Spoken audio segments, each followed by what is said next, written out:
nice. Yeah. Do you remember when we went to Target and got some clothes and toys to give away?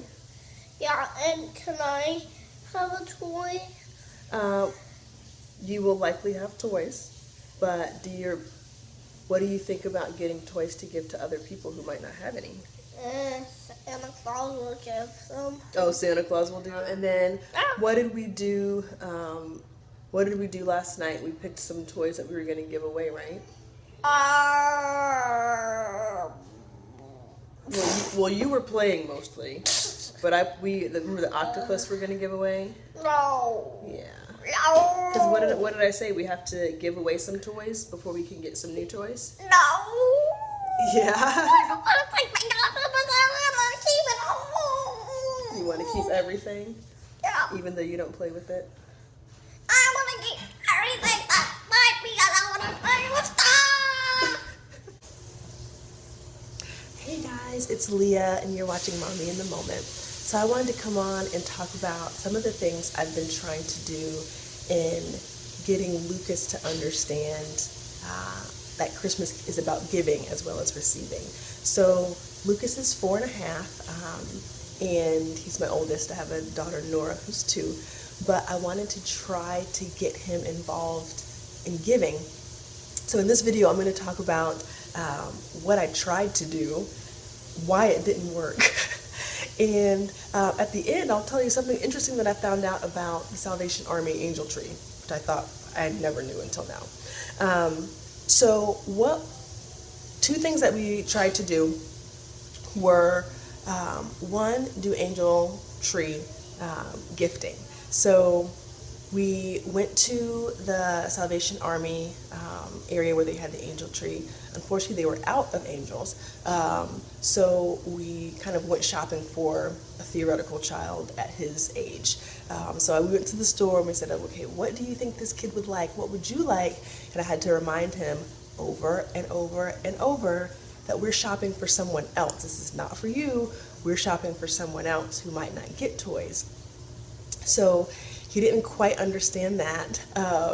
And then when we got to the donation center, it was closed.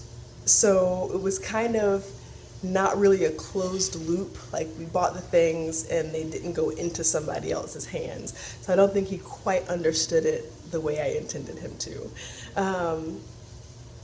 The second thing that we did was we tried to do a purge of their toys. Our toy room got a lot of different toys with lots of small pieces, and the thought was, okay, we got to clear some of this stuff out. He's outgrown some of it. He does not play with all of it. Some of them are age appropriate now for Nora, so we tried to go through and figure that out.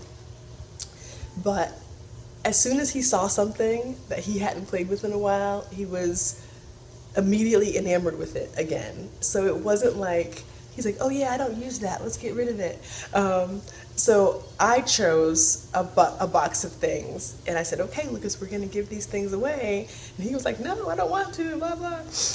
So that didn't quite work out the way I thought either.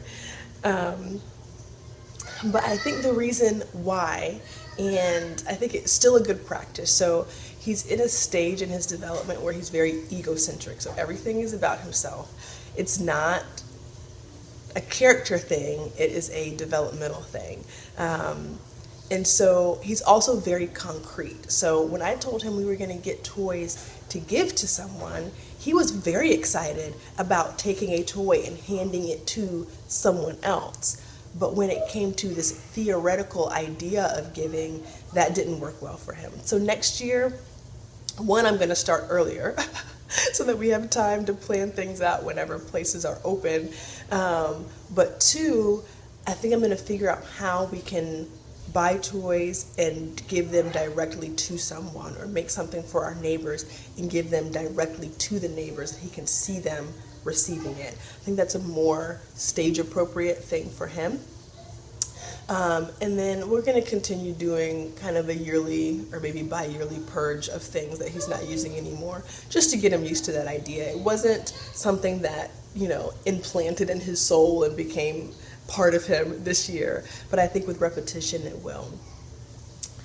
So the thing that I learned about the angel tree for the Salvation Army is that these are not actual children.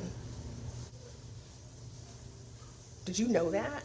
Comment below if you knew that already. Maybe I'm late, but these are not actual kids. They are, I guess they make profiles for theoretical kids enough to represent the community. People buy gifts for this age group and this size, and then they all go to a central repository where families who qualify can go through and basically Christmas shop for their children, which I still think is amazing, but it didn't feel the same after knowing that. So when we went to the place and they didn't have any more angels on the tree, the guy told me, he's like, oh, these aren't actual kids. It's not an actual child named Robert. I was like, really? Because I thought I was shopping for Robert, you know? So that, I thought it was fascinating. So anyways, I hope this was helpful. I am committed to raising good humans. I want my kids to have fun at Christmas, but I also want them to understand that life is not just about receiving, but it's also about giving to other people. And Christmas is a good time to do that. I've learned some lessons this year, and I will hopefully do things better next year so that it kind of sticks a little bit more. But I'm glad I at least tried. Comment below, what are you guys doing to help your kids learn the giving spirit? What are some age-appropriate things that you've tried that you feel like really have sunk in with your kids? I'm excited about the holidays. I hope you guys have a wonderful holiday season, and Merry Christmas to everyone. All right, see you next time. Bye. That's okay. Just give me a kiss on my cheek. Give me a kiss. Yay! I tickled you. All the tickle times.